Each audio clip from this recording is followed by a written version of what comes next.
How are you gonna start? How are you gonna start? Am I starting it? Are you start? Am I? Hey kids, it's your friend Robbie. And Addie. It's been a while since we hung out together. Just been getting swole.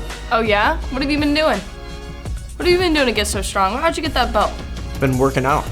Yeah? Well, I start every morning with 50 V-ups. I do 5 push-ups a week. Well, I can do push-ups without my feet. I can do push-ups without my hands. How do you do that? It's called a squat, bro. It's a technique. It's a breathing technique. Yeah? Okay. Well, you know, I crack 3 raw eggs into a glass every morning and drink that for breakfast. What do you guys say to that?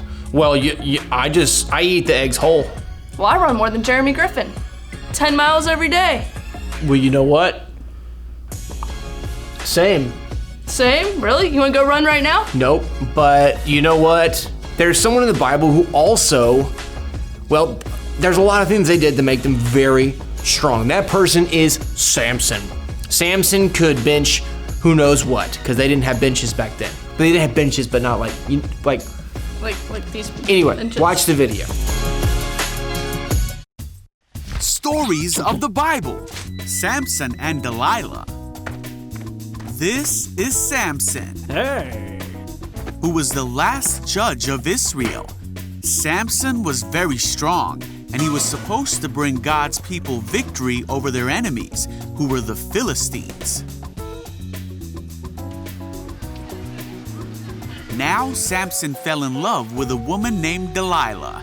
Oh, hey there. Hi.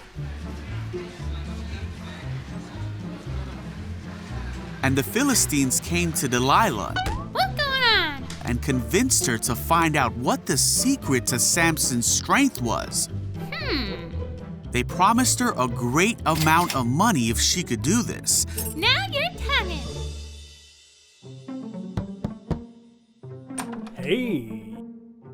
Come in. So Delilah said to Samson, "Please tell me what makes you so strong and what would it take to tie you up securely?" Well, Samson replied, "If I were tied up with 7 new bowstrings that have not yet been dropped, I would become as weak as anyone else." You ain't here. So the Philistine rulers brought Delilah 7 new bowstrings, Look what I got. go on, try. and she tied Samson up with them. Haha, see? Oh no, Samson! She cried out, "Samson, the Philistines have come to capture you." But Samson snapped the bowstrings, Let me at him. so the secret of his strength was not discovered. Hey, wait a minute. Afterward, Delilah said to him, "You've been making fun of me and telling me lies. Now please tell me how you can be tied up securely." All right. Samson replied, "If I were tied up with brand new ropes that had never been used, I would become as weak as anyone else." Let me try. So Delilah took new ropes and tied him up with them. See? Oh no! And again Delilah cried out, "Samson, the Philistines have come to capture you." What? Where? Let me at him. But again Samson snapped the ropes from his arms. Oh, come on. Yeah. Then Delilah said, "You've been making fun of me and telling me lies. Now tell me, how can you be tied up securely?" All right, I'll tell you.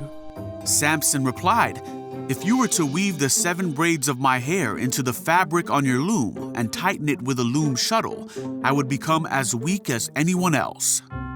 Now we got him. So while he slept, Delilah wove the 7 braids of his hair into the fabric.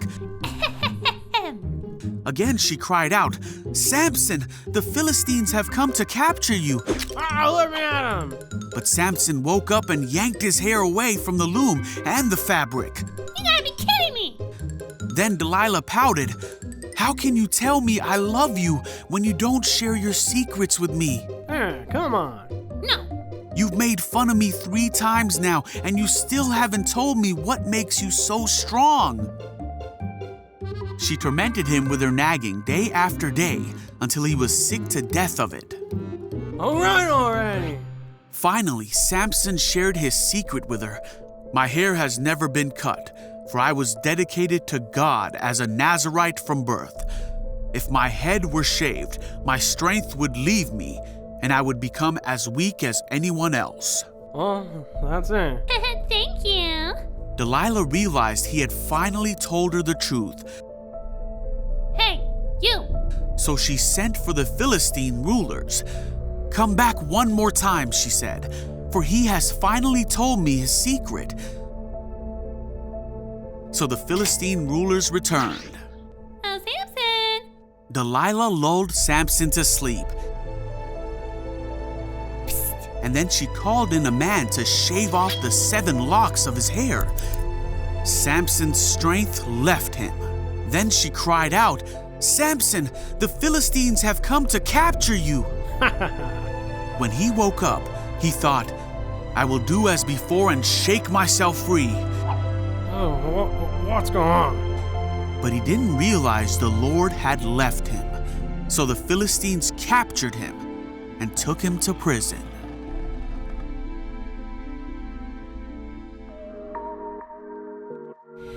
Wow, the story of Samson is one of my favorites. It's such an interesting story, and I feel like I can relate because of all the hair. You know that before Samson was even born, God had promised that he was going to use Samson to rescue them. You know, we've been talking the last couple weeks about how the Israelites continue to forget God again and again. They would forget God, they would realize they needed God, they would cry out to God, and God would rescue them every time, right? That's what we've been learning. So this is just another example of that. The Israelites forgot about God again, so they realized they needed God because they were being bullied by the people called the Philistines, which we just heard in the video. So God said he was going to rescue the Israelites through Samson. But then Samson seems like he kind of forgot about God and disobeyed, and he cut his hair when he wasn't supposed to. So he lost his strength, right?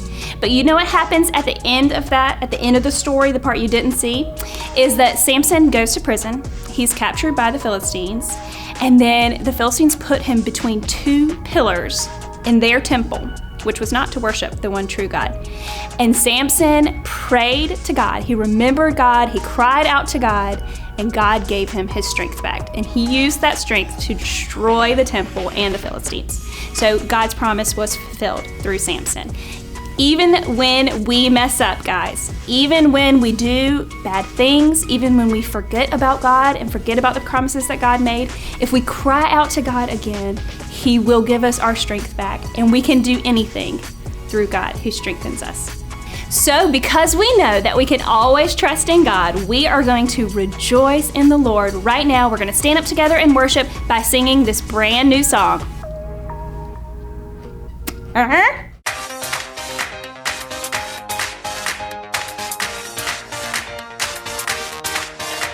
Philippians chapter 4:7. Philippians chapter 4:7. The Lord is near, the Lord is here, and I have peace with God. The Lord is near, the Lord is here, and I have the mind of Christ. Rejoice in the Lord always. I will say it again, rejoice in the Lord always, and again and again and again.